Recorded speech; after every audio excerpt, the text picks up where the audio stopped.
ఈ మధ్యలో మట్టి తీసుకుని బన్స్ మీద వేసుకుని మయానము 50 cents ప్యాడీ తీసుకున్నాం సార్. ఈ బన్స్ మీద వచ్చేసి ప్రతి సీజనల్ ఫ్రూట్ అలాగే వెజిటేబుల్స్ కూడా అన్ని కవర్ అయ్యేలాగా వేసుకుని ప్యాడీ వచ్చి దేశీ వెరైటీ కూచిపటాలు వేస్తాం సార్. మయానేమో ఫిష్ వేసుకుంటున్నాం సార్. ఎకరం పొలంలో ఎటువంటి కెమికల్స్ యూజ్ చేయకుండా నేచురల్ ఫార్మింగ్ చేస్తున్నాం సార్. మా భార్య నేను చేసుకుంటాను. ఎంత చేయగలుగుతున్నావు? 2,30,000 వస్తుంది సార్ నాకు. 2,30,000 వస్తుంది సార్. అంటే నెలకు 20,000 రూపాయలు ఆదాయం వస్తుంది. ఒక ఎకరా చేస్తాను. అవును సార్. భార్య భర్త కలిసి. అవును సార్. చాలా మాకు మంచి. ఇప్పుడు ఎన్ని గంటలు పని చేస్తున్నావు దీని మీద? నేను మా భార్య నేను కలిపి రోజు 3 hours అట్లా పని చేస్తాను. 3 hours పని చేస్తాను. ఇది ఇంకా సైంటిఫిక్ 2 ఎకరాలు మీరే మేనేజ్ చేయగలుగుతారా? చేయగలుగుతాం సార్, మేమే చేయగలుగుతాం సార్. 2 ఎకరాలు చేయగలుగుతాం. అప్పుడు 40,000 వస్తుంది. 40,000 వస్తుంది సార్. అలాగే ఇందులో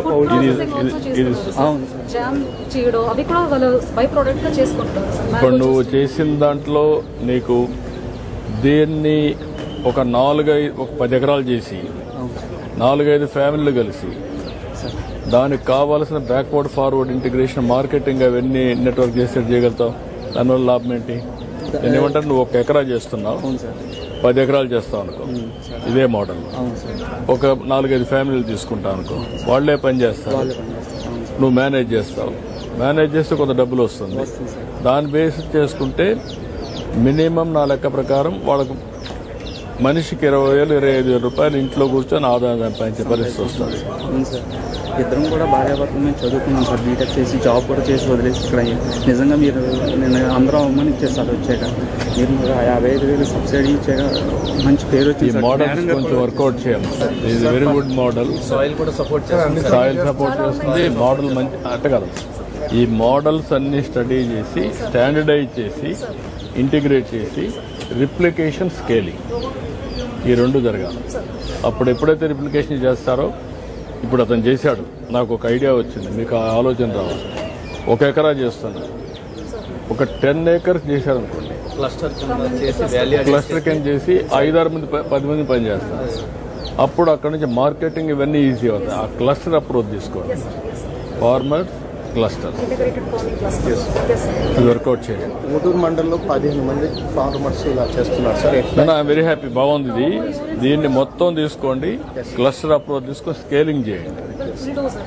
అన్ని కూడా ఫ్రూట్ ఫర్మెంటేషన్ అన్ని కూడా అందులో యూజ్ చేస్తాం సార్. ఏది బయట తేవం సార్. ఇందులో ఏది వేస్టేజ్ ఉండదు. అన్ని ఫామ్కే యూజ్ చేస్తున్నాం సార్. ఎంత వస్తుంది ఎకరాలో ఫిష్? ఎంత వస్తుంది? ఫిష్ 1 lakh వరకు వస్తుంది సార్. నాకు 1 lakh వస్తుంది సార్. ఎన్ని కేజీలు వస్తుంది? కేజీలు అంటే సార్ నేను నెంబరింగ్ వేసుకున్నాను.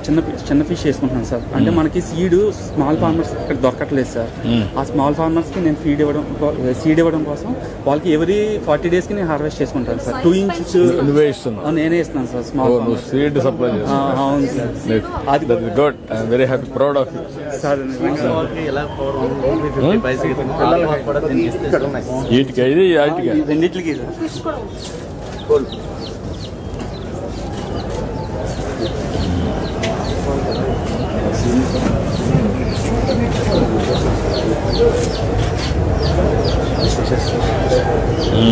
Okay, good. చేసింది నిజంగా థ్యాంక్స్ చెప్పిన అవకాశం కాదమ్మా, నాకు బాగుందమ్మా. ఇది దీన్ని స్కేల్ చేయాలి, ఇంకా బాగా చేద్దాం.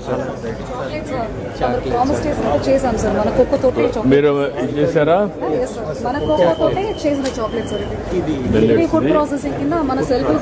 ఎంఎస్ఎంఈ ఎవరు పెట్టారు ఇది?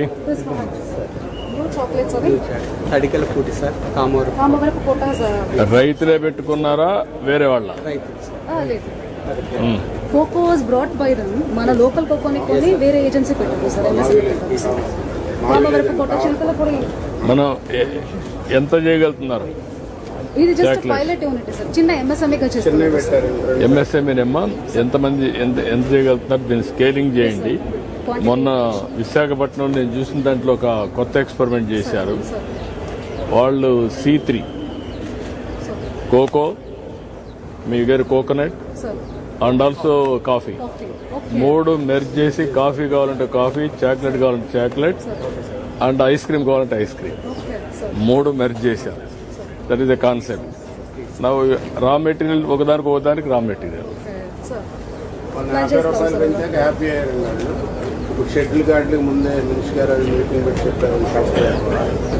అదే అండి సార్. వీళ్ళకి పవర్ కూడా మన సబ్సిడీ ఆక్వాకి ఎలా ఇస్తున్నామో దీనికి కూడా అలా చేసేది ఇంప్లిమెంట్ చేస్తే ఇంకా దేనికి? encouraging ఈ వర్కౌట్ చేసి అది కూడా ఇంక్లూడ్ చేసి మనకి ఇంటిగ్రేటెడ్ fisheries ఫార్మింగ్ ఇది కూడా ఇవ్వమంటాం. ఆక్వాలో మనం యా విల్ గివ్ ఇట్. కాబట్టి ఇవన్నీ చిన్న యూనిట్ సార్ ఎంఎస్ఎంఈ కింద వీళ్ళందరికీ మొన్న గ్రౌండింగ్ చేసాం sir now they are doing all అంటే దిస్ క్వాలిటీ పారామీటర్స్ కదా, standardisation, quality, branding and branding, uniform branding, buyers కూడా రావాలి, అవసరమైతే మల్టీనేషనల్స్ కూడా తీసుకురావాలి. అప్పుడే ఈజీ అవుతాయి మిల్లెట్స్ కూడా.